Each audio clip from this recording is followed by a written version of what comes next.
Um braço de distância, hein? Não, tem como se chamar.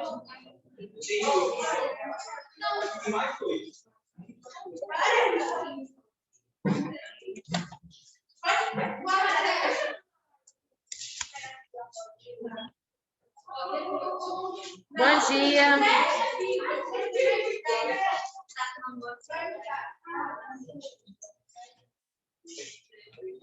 Bom dia.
Vamos lá, gente. Hoje a gente vai começar uma parte do nosso conteúdo, que é o projeto de vida. Aí, como eu falei para vocês, ano passado, foi assim, o material que eu tive acesso sobre projeto de vida era um material assim, meio chatinho, sabe? O texto não era um texto muito dinâmico, enfim. Aí, esse ano, eu estou um pouco devagar hoje, tá? Porque eu tomei a vacina ontem e eu acho que está começando a me dar reação, que é normal na vacina, né? Então, eu estou meio... Então, estou meio lento. Eu acho que já começou. Estou sentindo a minha pele assim já ficando áspera. Surgiu uma espinha de ontem para hoje. Acho que o processo já começou. Aí, esse ano, eu tive acesso a um outro livro.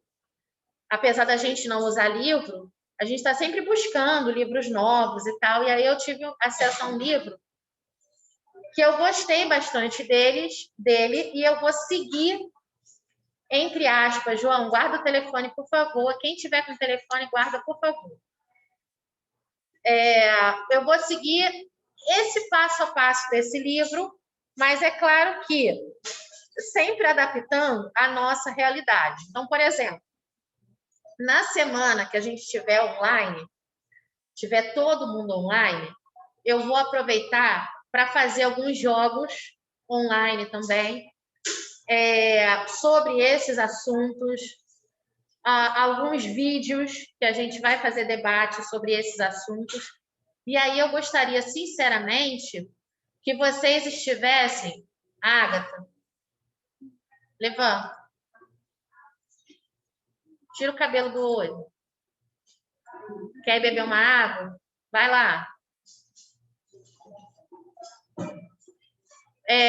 Eu gostaria que vocês estivessem online tão participativos como vocês estão em sala de aula, tá? Porque aí vai ser muito legal para a gente realmente conseguir desenvolver bem nosso conteúdo, tá? Então, assim, para começar nossa aula hoje, vou começar com uma pergunta. Para alguns, é uma pergunta fácil de ser respondida. Para outros, ela já se torna um pouco angustiante. apesar de estar trabalhando com esse conteúdo renovado, eu estava lembrando agora há pouco mesmo, ali na segunda série do ensino médio, tinham pelo menos 4 alunos que foram meus alunos no presencial, no online tinha mais gente, que foram meus alunos no 9º ano. E aí eu tive a oportunidade de falar para eles agora o feedback do que eu perguntei para eles lá no 9º ano, e até a Ana Luísa ficou com o olho cheio d'água. Porque na hora que eu perguntei isso, lá no 9º ano, ela parou e falou assim, Geise, eu não sei. Mas como não sabe? Eu não sei. Eu nunca tinha pensado sobre isso. E aí eu falei, mas você precisa começar a pensar e tal. A gente, enfim, foi... Você está com o telefone não, né, Thaline? Tá. A gente tem que realmente começar a pensar, chegou a hora e tal. E aí agora, quando eu comecei, eu estava falando com eles sobre outro assunto, que era a questão do se comunicar, falar bem. A gente estava concluindo aí essa matéria. Quando eu falei com ela, lembra do dia, com ela não, com a turma, né? Aí ela ficou com o olho cheio d'água de novo. Aí ela falou, nossa, eu lembro desse dia. Eu falei, pois é, hoje é o dia que eu posso dizer para vocês, aquilo que eu falei lá no 9º ano está acontecendo. Esse ano, falando para eles, né? Vocês já podem fazer o Enem. Porque a partir da segunda série do ensino médio já pode fazer o Enem e é bom fazer para treinar. Ano que vem, vocês já estão fazendo o Enem para valer. E aí, eles que estarão na terceira série do ensino médio. E aí, gente, vocês já pensaram qual é a carreira que vocês vão querer ter?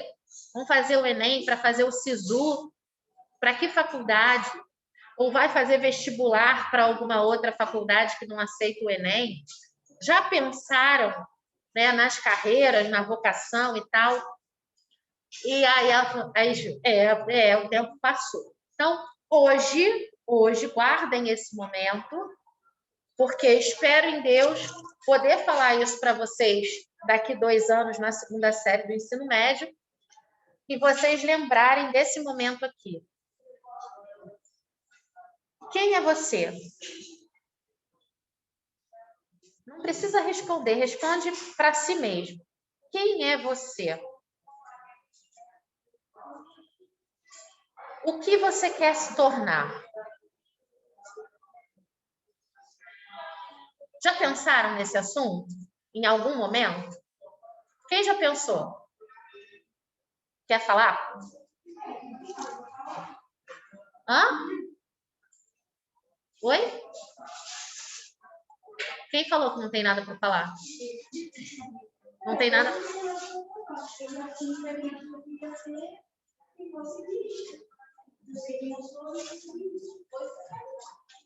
O que você quer ser? Militar.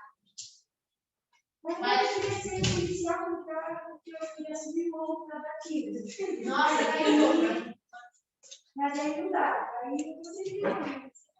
Mas dentro, assim, tá, eu ia perguntar até isso, né? Você quer ser um policial de atuação, é isso? Já mudou de ideia.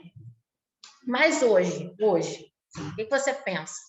Se tivesse que fazer hoje, se você tivesse que marcar um papel, é isso aqui que eu quero ser. Esse óculos é do Marcelo? Devolve para ele, por favor. Como é que ele está enxergando? Depois passa álcool na mão, tá? Ou ele está no ensino médio. Ele está no ensino médio, com certeza. Ó, ou ele está aqui na frente, aqui do lado, ou lá na frente, perto do bebedouro.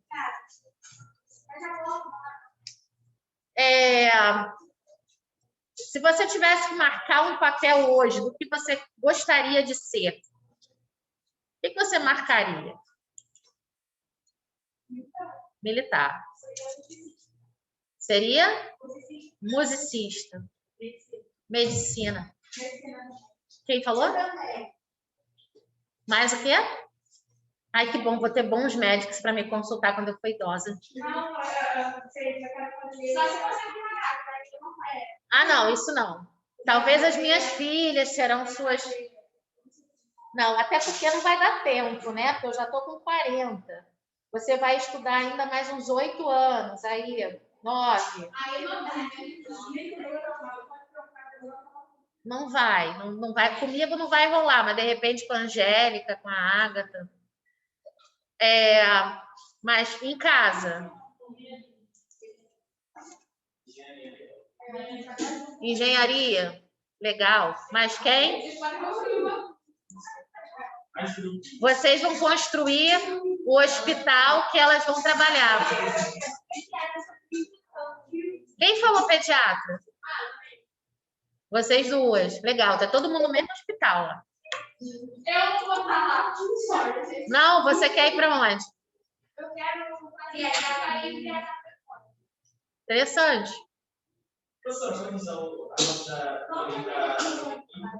Pode. Pode sim. Pode sim. Inclusive, tem que prestar atenção, porque na Europa e nos Estados Unidos, o tempo de aula é diferente, né? Então, assim, você vai fazer o Enem no final do ano. Aí você vai ter a nota mais ou menos em janeiro. As inscrições para processo de intercâmbio normalmente começam em abril, maio. Aí vai todo o processo, porque as aulas começam na primeira semana de setembro. Então, tem que ficar atento a isso, né? E tem alguns países que eles têm acordos internacionais de educação. Portugal, por exemplo. Né? O Tiago, que foi nosso professor aqui de História, trabalhou e estudou muito tempo em Portugal, justamente pelo intercâmbio que ele fazia com a universidade que ele cursava. Ele morou lá há muito tempo, o Tiago. E quem morou lá também foi o Rodrigo. Rodrigo, que é de História. Não, o Rodrigo não é mais História, é o quê? Não sei. Ele não dá aula para você, mas é que o Rodrigo dava História, Filosofia e Sociologia. Mas é o Rodrigo, sabe quem é o Rodrigo? Sei. Ele tá barbudo agora. Sim. O Rodrigo também morou junto com o Tiago em Portugal. Eles faziam a mesma faculdade. E aí é muito comum morar todo mundo junto. Tem um nome disso, República, né? Eles moravam na mesma República. Então, assim, dá para fazer sim. A minha filha tentou. Só que o que aconteceu com ela? O meu marido é cidadão português. Então, ela tem nacionalidade portuguesa. E aí, por conta da nacionalidade portuguesa, ela tinha que fazer a prova lá. Aí veio a pandemia. Não, mas é uma prova de... É tipo um Enem, que é para igualar o teu currículo, entendeu? Para ver... tem um nome. É tipo, eles chamam, acho que é convalescência. É para dizer assim, o que você tem? Por exemplo, eu tenho um colega que é professor de História, era professor de História aqui no Brasil e foi embora para Portugal. E aí o Ramires foi para lá, o Ramires está lá. Só que o Ramires, quando ele foi entregar os documentos dele lá na comarca para ver se ele podia dar aula lá, ele tinha que fazer mais acho que 2 períodos. Sim, a minha porque tem umas questões de legislação. No caso dele, para a história, tinha a questão de história portuguesa, porque aqui é a história do Brasil, história da África. Para lá, ele precisava estudar mais sobre história portuguesa, história da Europa, a forma de ensino lá, que é completamente diferente daqui, entendeu? A forma de gestão do ensino público lá, porque praticamente tudo é escola pública. E tem escola particular, mas é assim, é muito caro, E são escolas que quase um colégio interno. Tu entra na segunda, sai na sexta. Entendeu?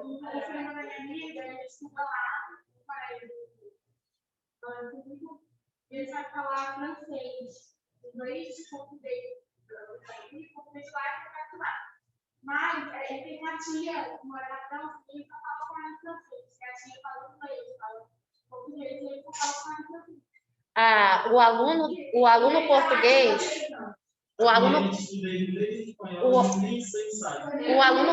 pois é, mas o aluno português, quando ele termina lá o que é o ensino médio aqui, ele sai fluente em inglês. Então, sai fluente em inglês. É claro que tem, vamos lá, pessoas e pessoas, né? Porque nem todo mundo aproveita a oportunidade do mesmo jeito. Todo mundo recebe o mesmo ensino. Isso aqui no Brasil também é assim. Você tem aqueles que aí vai, é questão de desenvolvimento pessoal, aí tem uma série de posicionamentos. Mas eles já saem de lá recebendo, falando inglês fluentemente, e aí eles já entram na universidade sabendo inglês. E eu tenho uma amiga que está lá, Ana Mercedes, ela estuda na Universidade do Porto, ela faz serviço social. Ela é assistente social e está lá estudando também em relações a serviço social. Ela falou que tem aluno do mundo inteiro na mesma turma. E o professor dá aula em inglês. E quem não estiver entendendo, ele dá aula em inglês, com um texto em francês, às vezes um texto espanhol. Quem não estiver entendendo, lamento, um abraço. Mas é assim.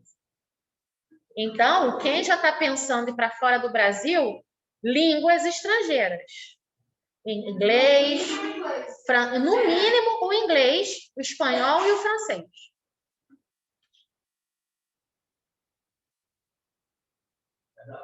É sério.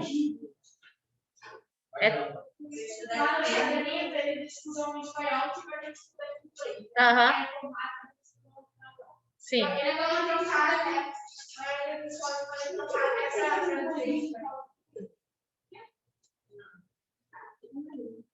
Vamos lá, gente. A gente começa a falar sobre a questão do autoconhecimento. É normal, se você não tiver a pergunta para essa resposta, quem você é e o que você quer fazer. É muito normal na idade de vocês e até na minha, dependendo da pessoa. Por quê?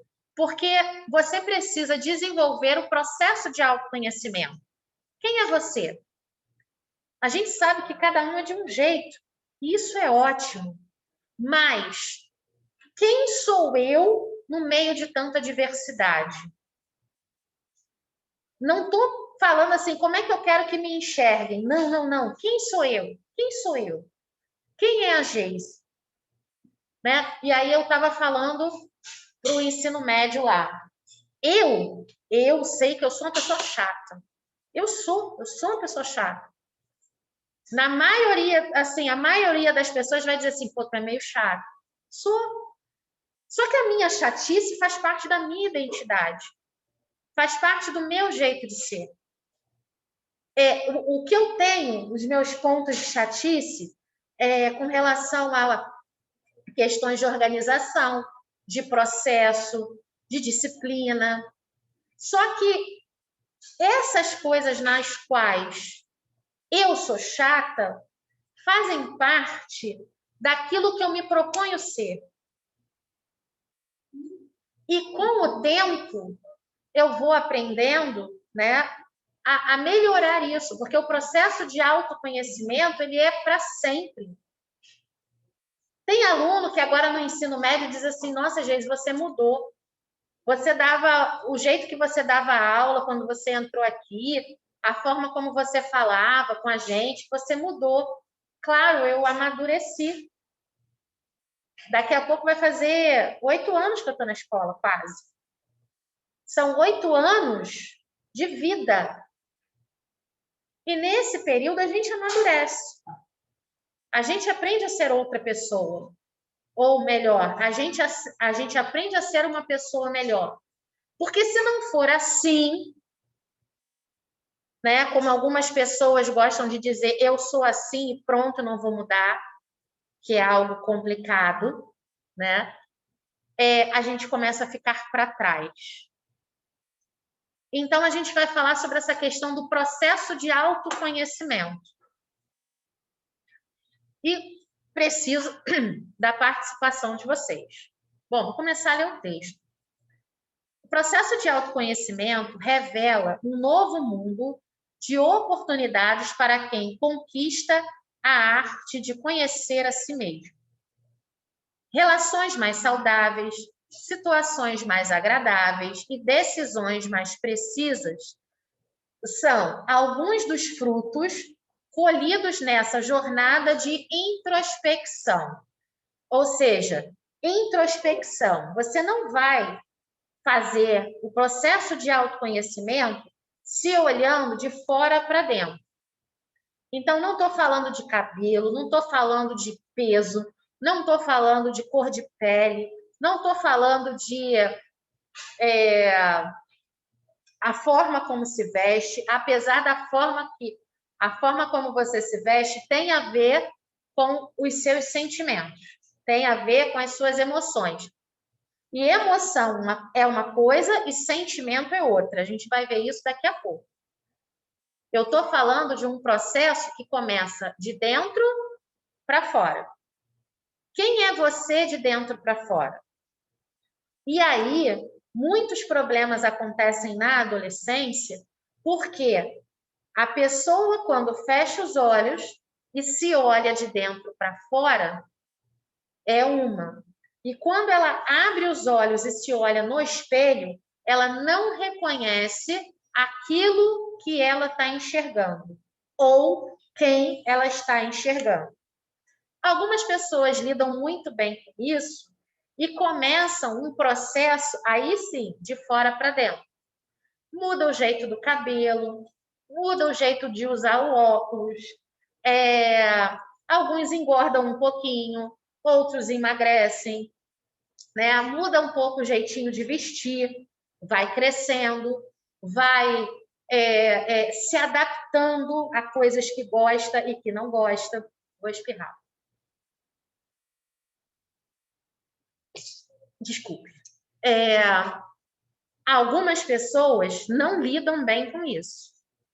Aí começam os problemas.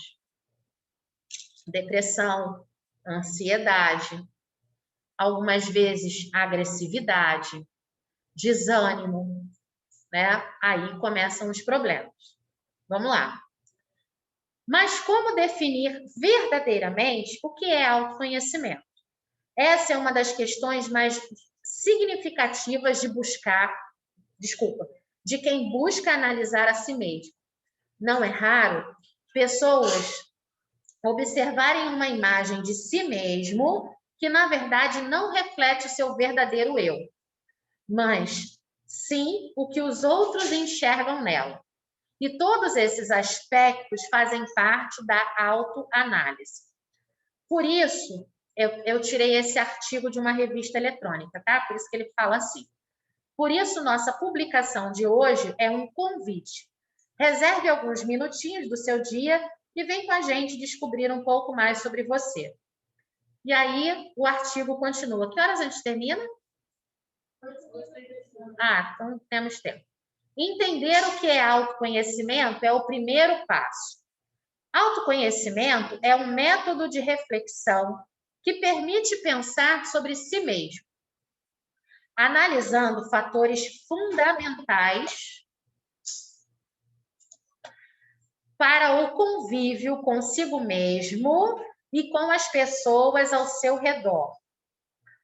E nesse processo é nesse processo que você poderá tirar verdadeiras lições para uma vida mais positiva. Eu vou falar de mim, eu estou falando de mim, tá? Então, não procurem pessoas nisso que eu vou falar, porque eu estou falando de mim.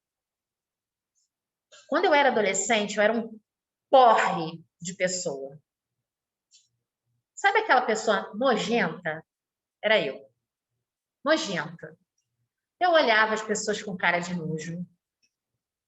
Eu tinha ranço de algumas pessoas. Eu era aquela pessoa que se afastava dos outros pelo jeito que elas estavam vestidas.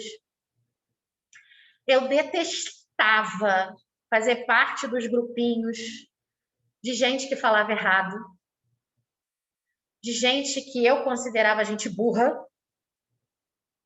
Eu era um nojo, um sebo de pessoa.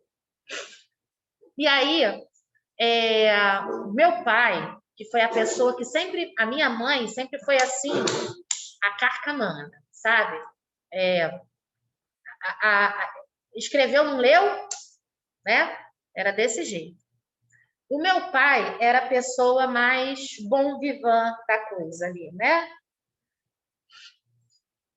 E apesar de ter tido um relacionamento muito complicado com os dois por motivos diferentes, eu sempre ouvi mais o que o meu pai falava do que a minha mãe, porque meu pai sabia falar comigo.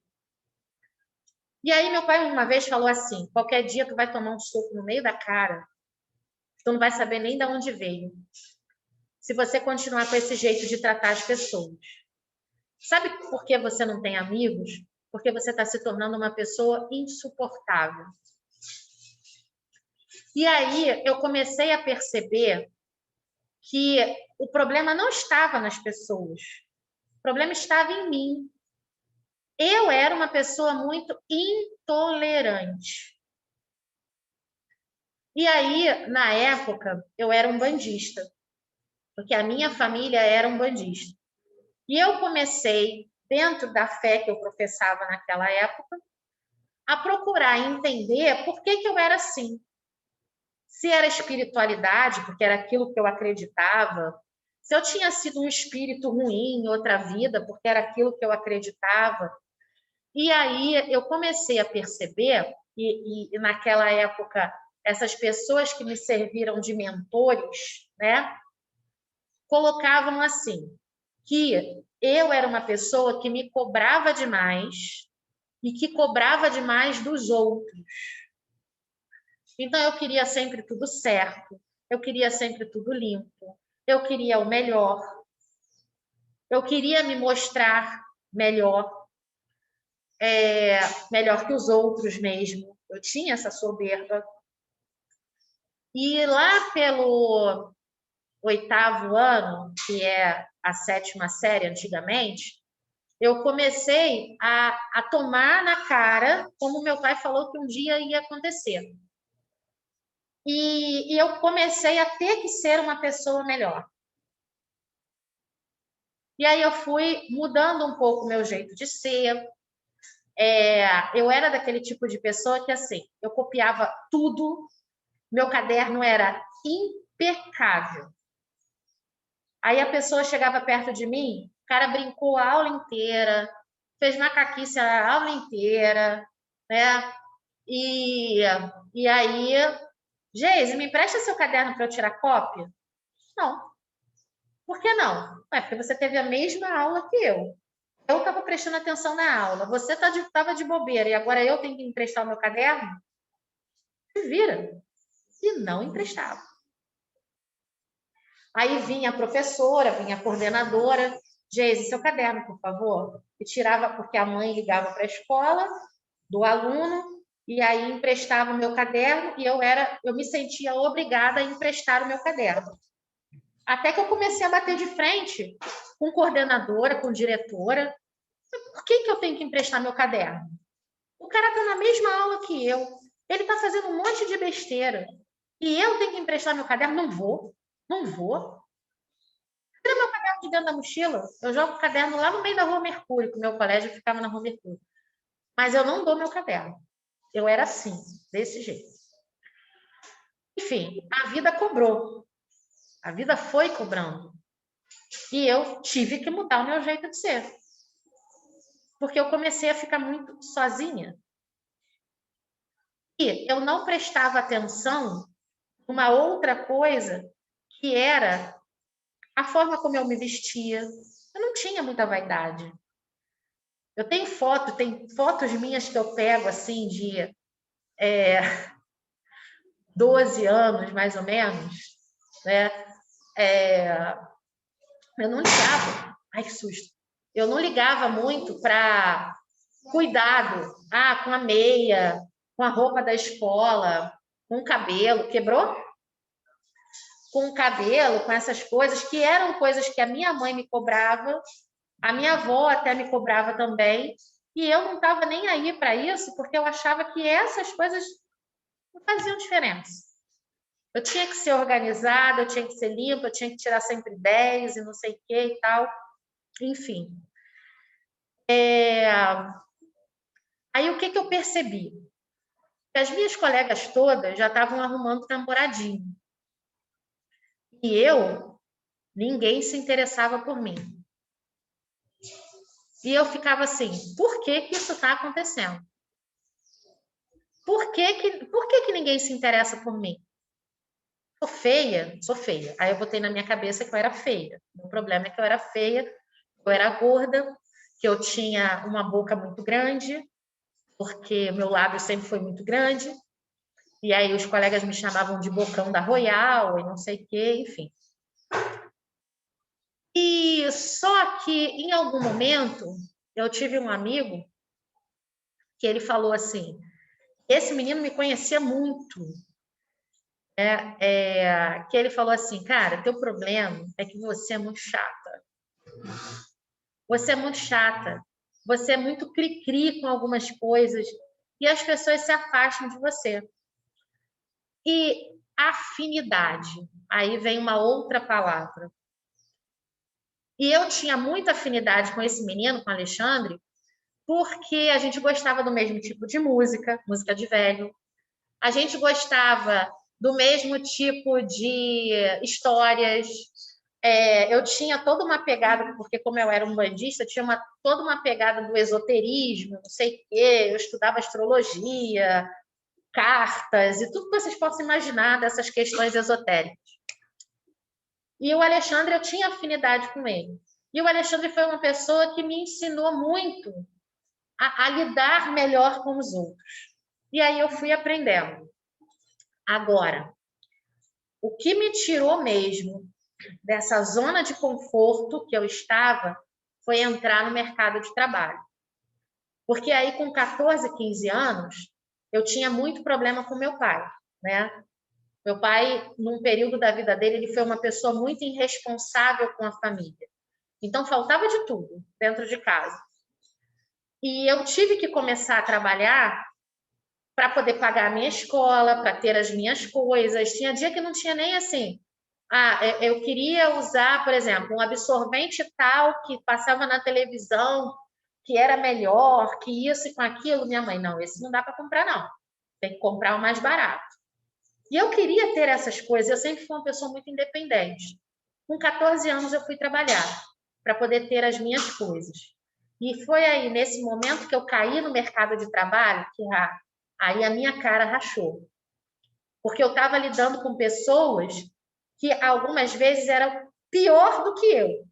E eu não tinha maturidade, nem experiência, nem idade para lidar com aquelas pessoas mais velhas. E aí não teve jeito. Aí a gordinha teve que aprender a ser gente. Então foi a vida que me cobrou. E esse processo de autoconhecimento foi na marra. Foi na marra. Mas graças a Deus que isso aconteceu, porque eu acho que se não tivesse sido desse jeito, hoje eu não seria a pessoa que eu sou. De ter até firmeza para contar para vocês, meus alunos, essa minha experiência de vida. E dizer para vocês assim, eu era uma pessoa insuportável. Eu melhorei muito. Apesar de ainda ser meio chata, eu melhorei muito. E uma característica que eu tenho é assim, se eu fico em cima da pessoa, se eu fico em cima, é porque eu acho que vale a pena. Na hora que eu largo de mão, é porque acabou. Larguei de mão, acabou. Então, se eu estiver no pé de vocês, agradeço, porque eu acho que ainda vale a pena.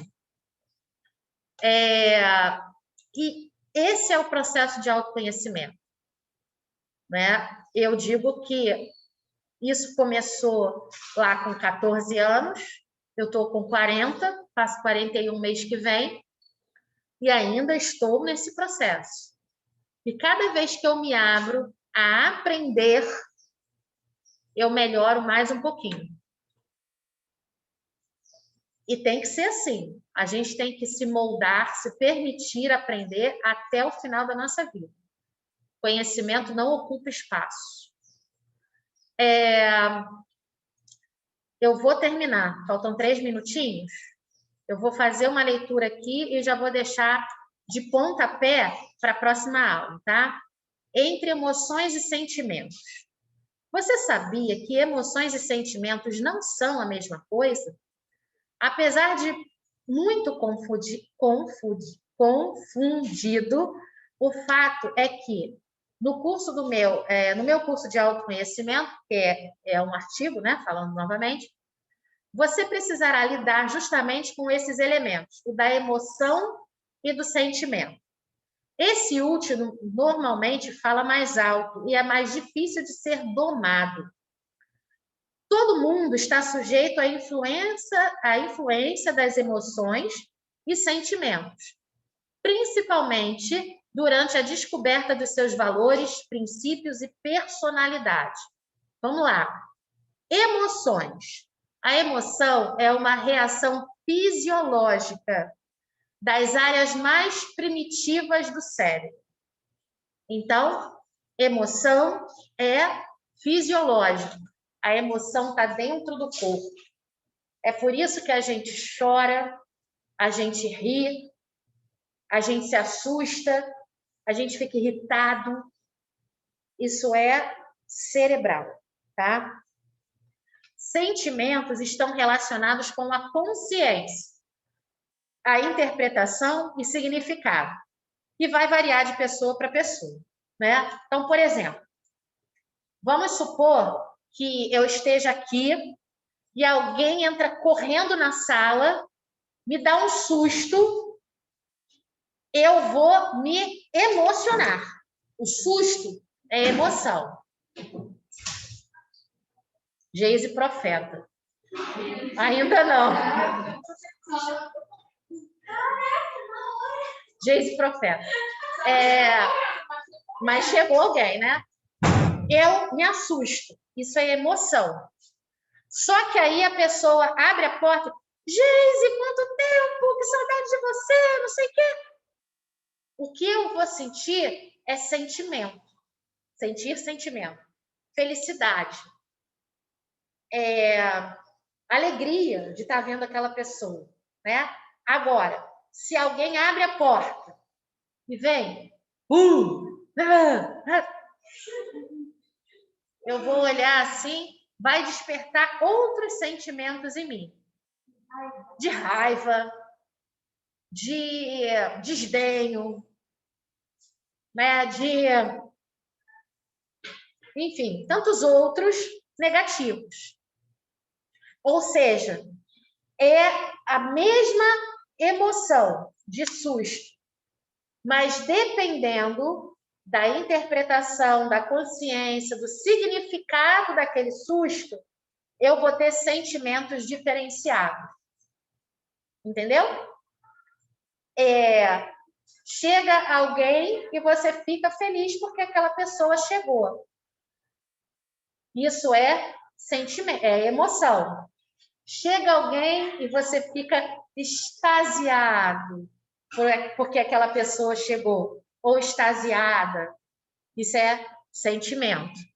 Isso é uma paixãozinha, isso é vontade de ter um crush, essas coisas. Então, o gostar ou o não gostar é sentimento. Ok? Até aí? Então, na semana que vem, a gente vai começar a partir daqui para compreender a importância do autoconhecimento na hora de tomar decisões, tá? Beijo para vocês, pessoal de casa, tchauzinho. Até semana que vem, online, eu acho, né? Tchau, tchau.